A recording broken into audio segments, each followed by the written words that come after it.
नमस्कार। आज की मनसा महादेव कथा प्रारंभ कर रहे हैं।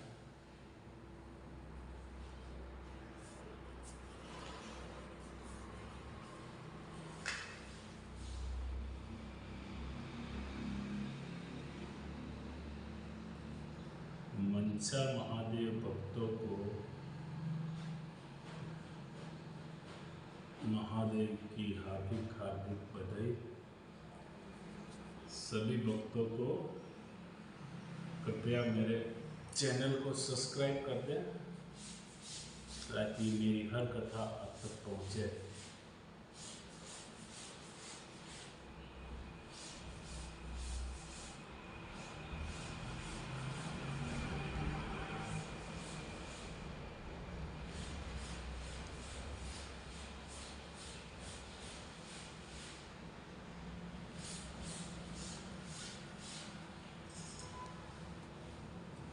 वाह, तिलक रेड्डी बिल आज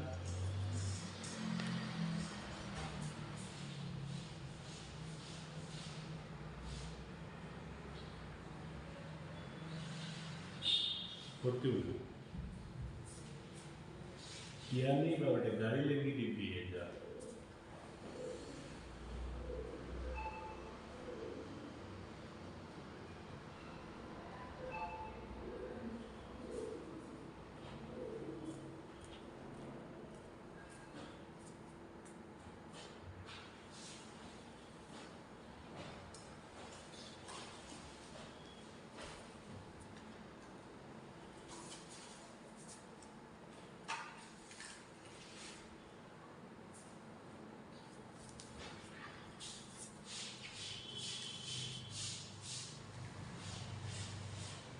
बोलो मनसा महादेव की जय। एक समय कैलाश पर्वत पर जबकि चारों ओर 18 भार वनस्पति फल फूल रही थी, सुंदर मंद सुगंधित हवा चल रही थी। ऐसे समय शिव जी तथा पार्वती जी एक सुंदर आसन पर विराजमान होकर इस छटा को देख रहे थे। श्री पार्वती जी बोली, हे नाथ, आज तो चौपड़ पासे का खेल खेलना चाहिए। महादेव जी ने कहा, ठीक है, पर इस खेल में छल कपट बहुत होता है, इसलिए हार जीत का साक्षी का निर्णय कौन देगा। तब तो पार्वती जी ने अपने अंश से मैल उतार कर उसका एक पुतला बनाकर बैठा दिया, जिसे महादेव जी सर जीवन कर बोले, हे पुत्र अंगद, हम दोनों चौपड़ पासे का खेल खेल रहे हैं, सो तो हमारे हारने जीतने की साख बनना। अब चौपड़ पासे का खेल शुरू हुआ। महादेव जी ने पासे फेंके और अंगद से पूछा, बता कौन हारा और कौन जीता। तो अंगद ने कहा कि आप जीते तथा पार्वती जी हारे। जब तीसरी बार पार्वती जी ने पासे फेंके और अंगद से पूछा कि बता कौन हारा और कौन जीता। यद्यपि इस बार पार्वती जी जीती थी, परंतु अंगद ने सोचा, मैं महादेव जी को हारा होऊंगा तो वह मुझे श्राप दे देंगे। अतः उसने कह दिया कि महादेव जी जीते तथा पार्वती जी हारे। यह सुनते ही पार्वती जी को क्रोध आ गया और क्रोध में आकर अंगद को श्राप दे दिया, जा तू कोढ़ी हो जा और पटकता फिर। तब तो पार्वती जी के श्राप से कोढ़ी व दुखी हुआ अंगद इधर उधर पटकने लगा। भटकते भटकते एक दिन एक विशाल भयंकर जंगल में जा पहुंचा, जहां उसे 12-24 कोस के बीच एक तालाब दिखाई दिया, जिसके अब आसपास बड़ पीपल के कई पेड़ खड़े थे और इंद्राणियां ब्रह्माणियां बहुत से देवी देवताओं की स्त्रियां मिलकर वहां व्रत कर रही थी। तब तो अंगद ने उन्हें ऐसा करते हुए देखकर कहा कि बहनों, आप यह क्या कर रही हैं। तो देवांगनाओं ने उत्तर दिया कि हम महादेव जी के मनसावाचक व्रत कर रहे हैं, जिसके करने से सभी मनोकामनाएं शिव जी महाराज पूर्ण करते हैं। तब तो अंगद ने कहा कि इस व्रत को तो मैं भी करना चाहूंगा। तो देवांगनाओं ने उसकी इच्छा को देखकर चावल सुपारी जलाकर व्रत प्रारंभ कराने का संकल्प करा दिया और कहा कि श्रावण महीने के कृष्ण पक्ष के प्रथम सोमवार से इस व्रत को शुरू किया जाता है। उस दिन किसी कुंवारी कन्या के हाथ से 2 पुनी सूत कटवाएं और पीली गेरू में रंगे और महादेव जी की पूजन करें तथा आगे हर सोमवार इसकी डोरे की और पूजन तथा व्रत करता रहे। फिर कार्तिक शुद्ध चौथ के दिन इसका उजवना करें। उस दिन 4.25 सेर आटा, 1.25 सेर घी, 1.25 सेर गुड़ को गांव में तोड़ बूझ कर चूरमा बनावे और महादेव जी के भोग कर 4 बराबर भाग कर लेवे। प्रथम भाग श्री जी को निमित्त कर देवे अर्थात किसी नाथ को दे देवे, दूसरा भाग किसी ब्राह्मण को दे देवे, तीसरा भाग किसी गौ को खिला देवे और चौथा भाग आप स्वयं प्रसाद के तौर पर ग्रहण करें। शेष बिना राजा रंग के छोटे बड़े का भेदभाव किए सबको बराबर बराबर बतरा देवे और डोरा जो बनाया जाता है व्रत करे, स्वयं धारण करे और उद्यापन के बाद उसे जल में पधरा देवे। बस यही इस व्रत का विधान है। अतः स्वयंवर के ठीक समय पर अतः नियमानुसार मनसावाचक व्रत प्रारंभ किया और लगातार 4 वर्ष तक करता रहा।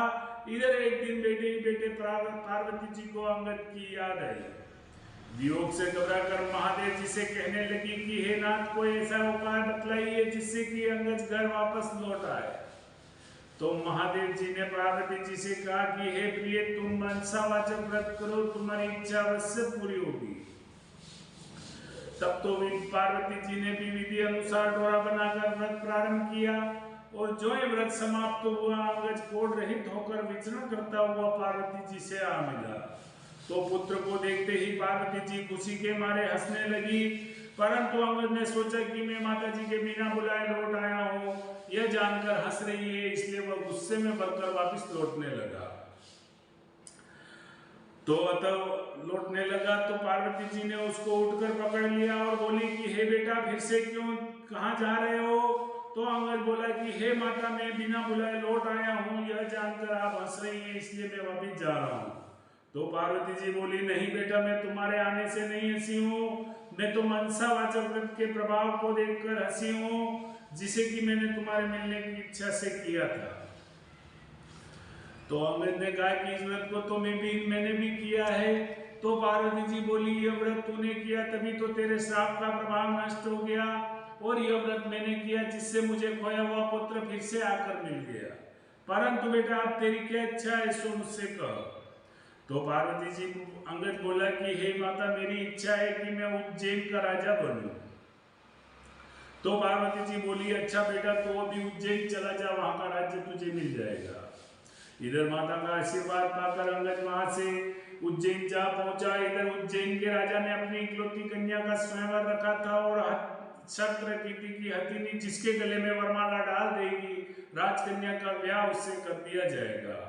अतः स्वयंवर के ठीक समय पर एक हथिनी को श्रृंगार कराकर तथा उसकी सूंड में वरमाला देकर कहा गया कि हे हथिनी तू देवी के समान है, अतः इस सभा में जो तुम्हें राजकन्या के योग्य वर दिखाई दे उसके गले में वरमाला डाल दे।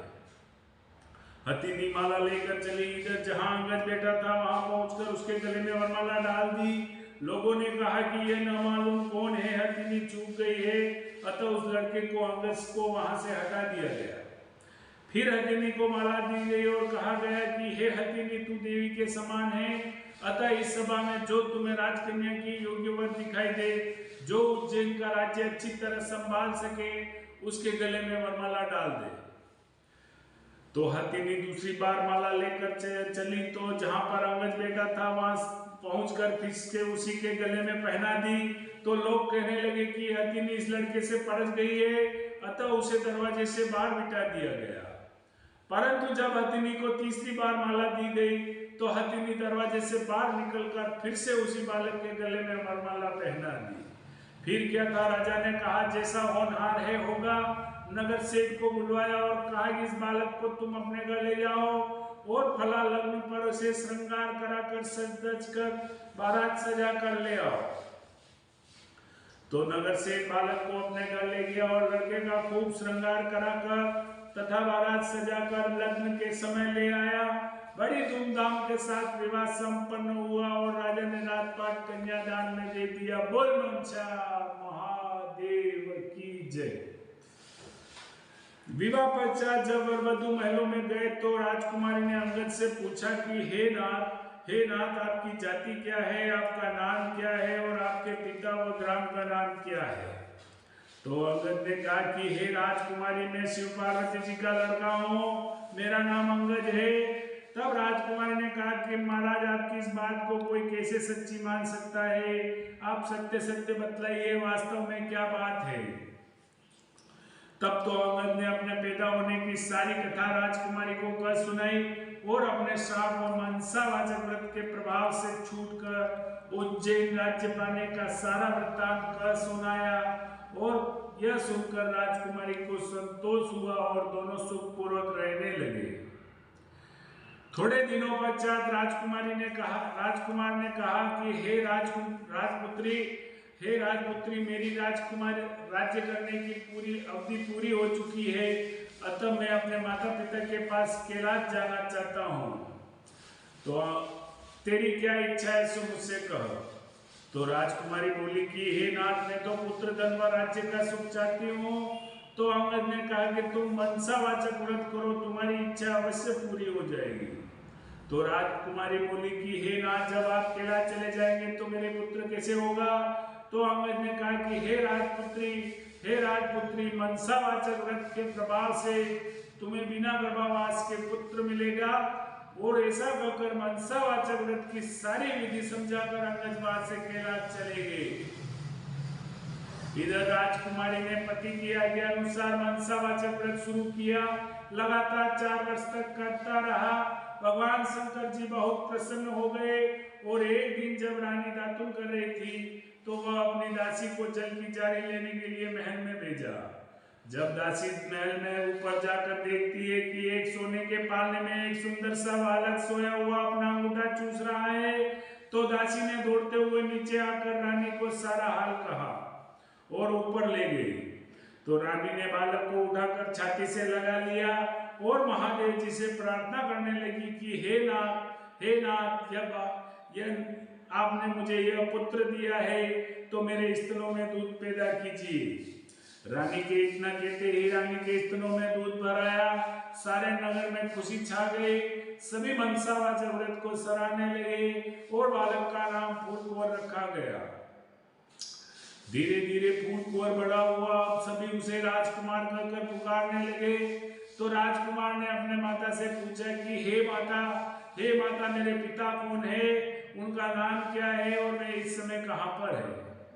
तो रानी ने कहा कि हे पुत्र, तेरे पिता का नाम अंगद है, वे महादेव जी के पुत्र हैं और इस समय कैलाश में है। तो राजकुमार ने कहा कि हे माता, मृत्युलोक में इस बात को कोई कैसे सच्ची मान सकता है। तब तो रानी ने अंगद की उत्पत्ति और उनके श्राप मनसावाचक व्रत के प्रताप से उज्जैन राज्य पाने की एवं कथा और उनकी स्वयं की उत्पत्ति की आदि बातें कह सुनाई और कहा कि हे पुत्र, मनसावाचक व्रत करने वाले मनुष्य के लिए कोई भी बात असंभव नहीं है।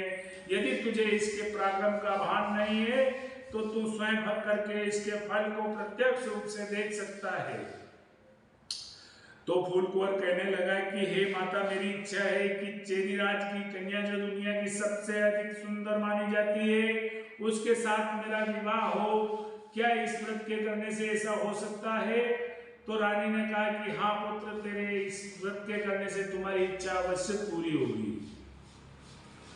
तो फूलकुंवर ने राजमाता से संपूर्ण विधि पूछकर व्रत प्रारंभ किया।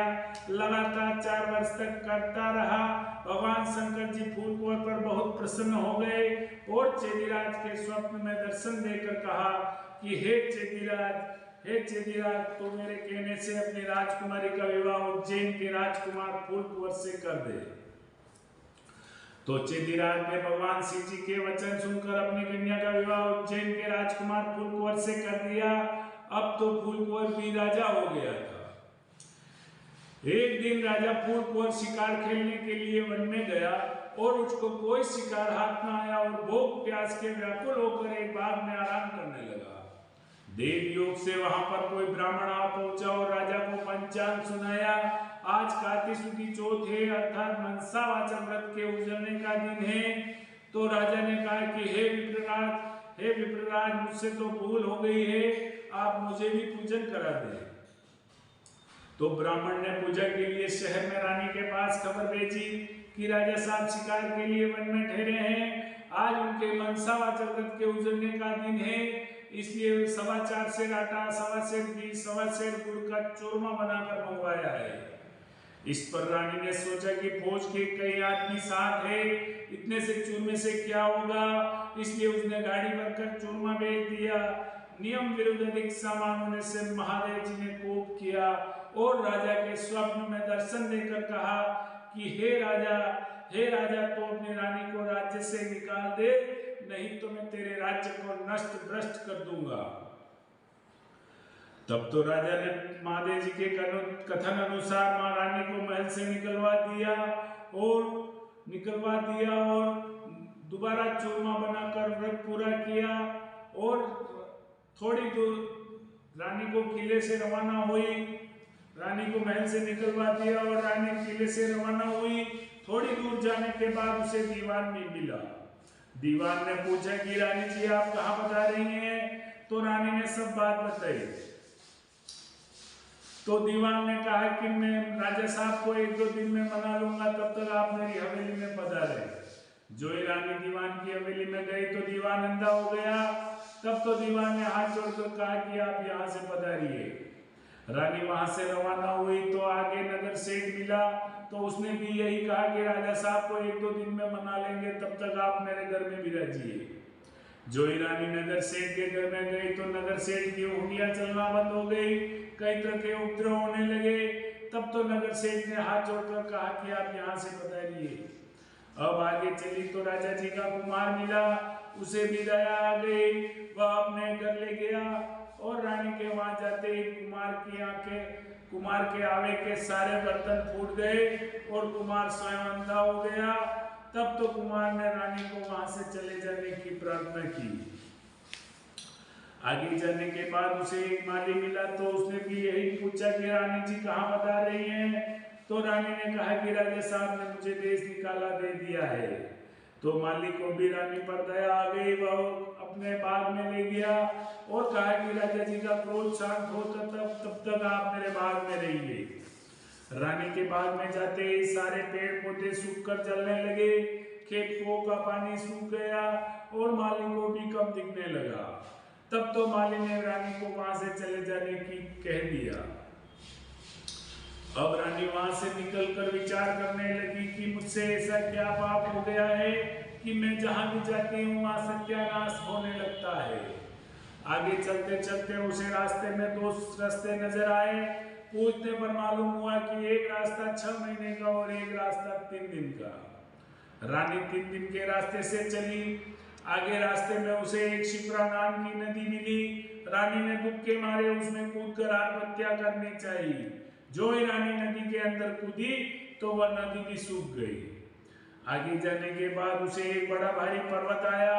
रानी ने सोचा इस पहाड़ पर चढ़कर गिर पड़ूं, तो रानी जो ही पहाड़ पर चढ़कर गिरने लगी तो वह पर्वत भी जमीन के बराबर हो गया। आगे जाने के बाद उसे एक सिंह दिखाई दिया। रानी ने सोचा इस सिंह को छेड़ूं, वो मुझे खा जाएगा तो अच्छा है। जो ही रानी ने सिंह के ऊपर हाथ फेरा तो वह सिंह भी पत्थर का हो गया। आगे जाने के बाद उसे एक बड़ा भारी अजगर सर्प दिखाई दिया। रानी ने मरने की इच्छा से सर्प को छेड़ा तो वह सर्प भी रस्सी का हो गया। अब रानी हार खाकर आगे चली तो क्या देखती है कि एक बड़ा भारी पीपल का वृक्ष है, उसके पास एक सुंदर कुआं बना हुआ है, एक मंदिर बना हुआ है। रानी मंदिर में जाकर मुंह ढक कर बैठ गई। ओम नमः शिवाय इस पंचाक्षरी मंत्र को जपने लगी। उस दिन कार्तिक शुद्ध चौथ का गुजरने का दिन था और मंदिर का पुजारी नाथ गांव में सामान लेने के लिए गया था। वहां पर उसको कुत्तों ने काट खाया। तो पुजारी नाथ विचार करने लगा कि आज मेरे आश्रम में ऐसा कौन पापी आ पहुंचा है जिसके कारण यह उत्पात हुआ है। जब नाथ जी ने मंदिर में आकर एक स्त्री को बैठा देखा तो सोचने लगे कि आज मेरे आश्रम में कोई डाकण या भूतनी आ गई है। तो रानी ने नाथ जी को देखकर विनय पूर्वक बोली कि हे महाराज मैं न तो कोई डाकण हूँ न भूतनी हूँ, मैं तो मानवी हूँ, आकाश की घेरी जमीन की चेली एक दुखी स्त्री हूँ। यदि आप मुझे धर्म की बेटी बनाओ तो मैं अपना सारा वेद कहूँ। नाथ जी ने यह स्वीकार कर लिया। तब रानी ने अपना सारा किस्सा कहा और फिर वहां से जाने लगी। तो भूख प्यास के वह चल नहीं सक रही थी। तब नाथ जी ने उजड़ने का एक भाग का लड्डू दे दिया और लड्डू को देखते ही रानी को व्रत की याद आई। इतने में नाथ जी ने कह दिया कि आज कार्तिक शुक्ल चौथ है, अर्थात मनसावाचक व्रत का प्रसाद है। इसका नियम है कोई राजा हो तो अधिक प्रसाद न बनावे, इसलिए यह एक भाग का लड्डू है। तब रानी को समझ में आ गई कि मैंने चूरमा ज्यादा भेजा था, इसलिए मुझ पर महादेव जी ने कोप किया है। ऐसा विचार कर रानी नाथ जी से कहा कि हे महाराज इस व्रत को तो मैं भी करना चाहती हूँ। तब नाथ जी ने कहा कि यह जो श्रावण महीने का प्रथम सोमवार आ रहा है उस दिन इस व्रत को शुरू करना। तो रानी नियमानुसार व्रत शुरू किया और जब कार्तिक शुक्ल चौथ का दिन आया, नाथ जी गांव में जाकर सामान ले आए। 1.25 सेर घी, 1.25 सेर गुड़, 4.25 सेर आटे का चूरमा बनाया। कुंवारी कन्या से पौनी सूती सूत कटवाया, दोरा बनवाया, चूरमे के 4 भाग किए, शिव पार्वती जी की चित मन से पूजा की। इस प्रकार रानी को व्रत करते हुए 4 वर्ष हो गए और महादेव जी उस पर बहुत प्रसन्न हुए। और महादेव जी ने राजा फूलकुंवर के स्वप्न में दर्शन देकर कहा कि हे राजा तू अपनी रानी को राज्य में बुला ले, नहीं तो मैं तेरे राज्य को नष्ट भ्रष्ट कर दूंगा। तब राजा ने कहा कि महाराज अब रानी का कैसे पता लगेगा, आपकी आज्ञा से ही तो मैंने उसे देश निकाला दिया है। तो महादेव जी ने कहा कि हे राजा तू अपने 4 नौकरों को पूर्व के दरवाजे भेज दे, वहां बिना नाथों बैलों की गाड़ी मिलेगी, वे लोग उसमें बैठ जावे, वह गाड़ी उन्हें वहीं पर ले जाएगी जहां पर तुम्हारी रानी है। तो प्रातःकाल होते ही राजा ने 4 आदमी भेज दिए, उन्हें बिना नाथों बैलों की गाड़ी मिली, वे चारों लोग उसमें बैठ गए, वह गाड़ी उन्हें वहीं पर ले गई जहां पर रानी रहती थी। तो सेवकों ने रानी को पहचान लिया और कहा कि हे रानी जी राजा साहब आपको बुला रहे हैं, इसलिए हम लोगों को भेजा है। तब रानी ने नाथ जी से कहा कि मैं आपकी बेटी हूँ, आप मुझे सीख देकर भेजो तो मैं जाऊं।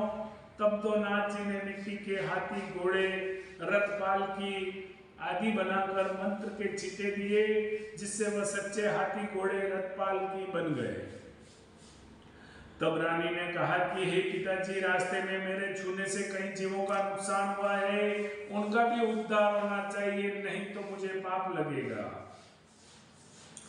तब नाथ जी ने शिव जी के निर्मल्य कराए हुए जल की जारी बंद कर दी और कहा कि हे बेटी, तू ओम नमः शिवाय कहकर जल की जारी का जिस पर छींटा डालेगी वह पुनः अपने असली स्वरूप को प्राप्त हो जाएगा। तब रानी ने जल की जारी लेकर नाथ जी को प्रणाम कर चारों सेवकों के साथ रथ पालकी में बैठकर रवाना हुई। चलते चलते उसे रास्ते में वो जो सर्प आया जो उनके छूने से रस्सी हो गया था। तो रानी ने ओम नमः शिवाय कहकर मंत्र का उच्चारण किया और जल की जारी का ज्यों ही छींटा डाला तो वह पहले जैसा सर्प बनकर चलने लगा। आगे वह सिंह जो पत्थर होकर पड़ा मिला, तो रानी ने ओम नमः शिवाय पढ़कर जो ही जल की जारी का छींटा डाला तो वह जीवित होकर ग्रस्ता हुआ वन में चला गया। आगे वही पहाड़ आया जो रानी के स्पर्श से जमीन में धंस गया था। तो रानी ने ओम नमः शिवाय कहकर जो ही जल की जारी का छींटा डाला तो वह पहले जैसा पर्वत हो गया। आगे जाने के बाद वह नदी आई जो रानी के स्पर्श से सूख गई थी। तो रानी ने ओम नमः शिवाय कहकर जो ही जल की जारी का छींटा डाला तो वह पहले जैसे गहरे निर्मल जल से बहने लगी।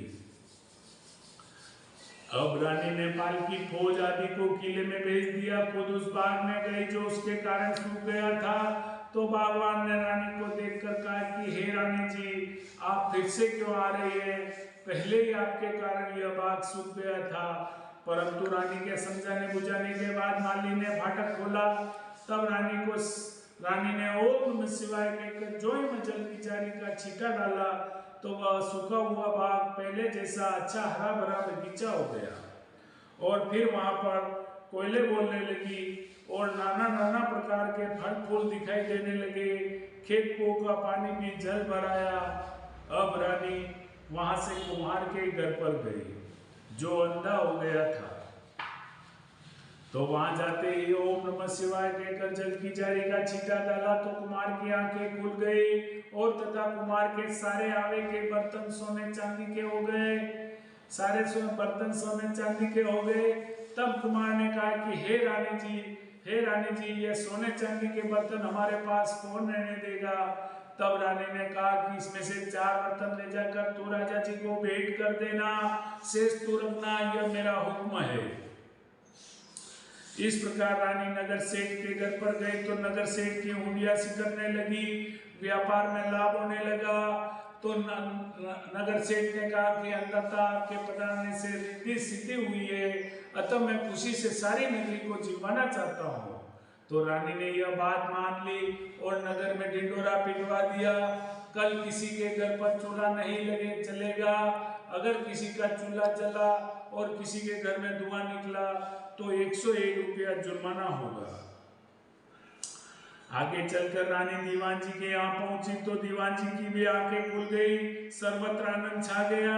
अब रानी जी किले में पधारी तो राजा जी ने बड़ा भारी स्वागत किया और जलसा मनाया। दूसरे दिन नगर सेठ ने सारे नगर को जितवाया और रानी को किले में जाकर प्रार्थना की कि अन्नदाता आप भी आरोगी है। तो रानी ने कहा कि आज मेरे कार्तिक सुदी चौथ के उजरने का दिन है, सो किसी भूखे आदमी को जितवा कर जीमूंगी। परंतु सारे नगर के लोग तो नगर सेठ के यहाँ पर जीमने गए थे। ढूंढते ढूंढते धोबी घाट पर एक अंधी बहरी कोड़ी धोबिन भूखी पड़ी मिली। रानी की आज्ञा से उसे लाया गया, उसे स्नान कराया गया और उसे स्नान कराते उसका सारा कोढ़ मिट गया और उसको जो ही मनसावाचक व्रत की सारी कथा सुनाई। कथा सुनाते ही उसके लिए स्वर्ग से विमान आया। बूढ़ी धोबिन कथा सुनने प्रसाद लेने मात्र से सदैव सदैव के लिए वैकुंठ चली गई। इस प्रकार राजा रानी हर साल मनसावाचक व्रत करते रहे, संसार के सभी सुखों को भोगते रहे, अंत में पुत्र को राजगद्दी देकर शिवलोक सिधार गए। इस प्रकार मनसावाचक व्रत अर्थात शिव पार्वती व्रत की बड़ी भारी महिमा है। श्रावण महीने के प्रथम सोमवार से कार्तिक सुदी चौथ का यह सर्व मनोवांछित फल देने वाला है। बोलो मनसा महादेव की जय। अब हम आरती करेंगे। धन्यवाद।